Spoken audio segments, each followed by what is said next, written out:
Hey everybody, it's Kyle. Hey, yesterday I was talking with Rebecca and she asked an interesting question. She said, when I'm doing, let's say I'm doing homework with my son on the spectrum and we're sitting at the dinner table and he says something rude to me and I react a certain way, not in a way, not firing back or being rude back, because that can escalate him and it can just make it a lot worse and cause a lot of stress in the home. But my typical child, when they say something rude at the dinner table when we're doing homework, I fire back. And then my typical child feels like they're being treated differently and they're getting disciplined, and my child on the spectrum isn't. So how do I work that? Right? I want my kids to believe they're treated the same, and that my typical child doesn't think my child on the spectrum is getting away with something. But that's kind of what happens. And so I want to cover that real quick, and I'm going to tell you what to do. I'm not really going to tell you how to do it. That's kind of for the insider videos, but you might be able to figure out how on your own. So, and I'm going to put myself in that situation because it's actually happened to me, where I'm trying to help my son do his homework. He says something really rude, and generally, whether it's autism or not, or he's just trying to press my buttons, I don't really care. Generally, what I'll say is something like, you know what? I don't know why you think it's okay to talk to me like that. I don't talk to you like that. So let's put our heads down and we're going to get this homework done and we'll manage it. And that's the way I generally handle it with my son that's on the spectrum. With my other sons who aren't on the spectrum, they don't like to do homework either. And they try to get out of it just as much as my son on the spectrum does. And so they'll say something rude and I'll say, and like Rebecca says, sometimes you're tempted to fire back at them because they have a better understanding. But I'll say to my son who's typical, you know what, I don't know why you think it's okay to talk to me like that. I don't talk to you like that. We're going to get this homework done.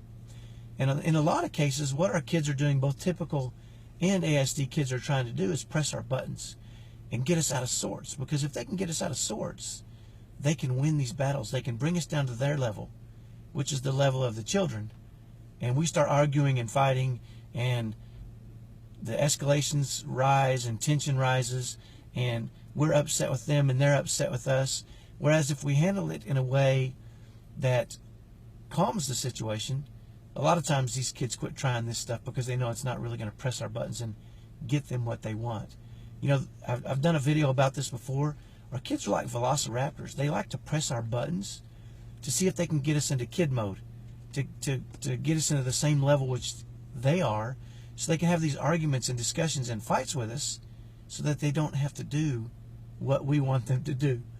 And so it's our responsibility as parents to stay above that, to understand what they're trying to do, which is when they say something rude to you, they might be trying to just press your button and get you all out of sorts so they can get up from the dinner table and leave and not do their homework right then. And then it takes 2 or 3 hours and you're frustrated and they're frustrated and it's just a mess. But I want you to try that. And again, if you're having trouble doing that and you don't know how to put yourself in that state, we can help you with our insider videos. You can go download the guide that's connected to this video and kind of see how we help families. But the reality is you shouldn't treat them differently.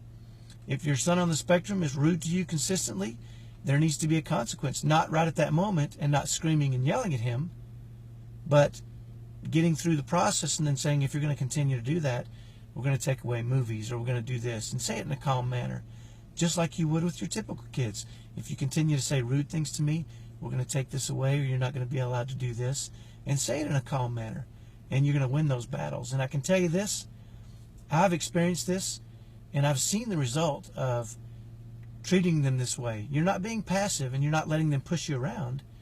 You're just staying an adult and not falling into the trap of frustration and anger and firing back at people. So hopefully that's helpful. Hopefully, Rebecca, that helps out a little bit.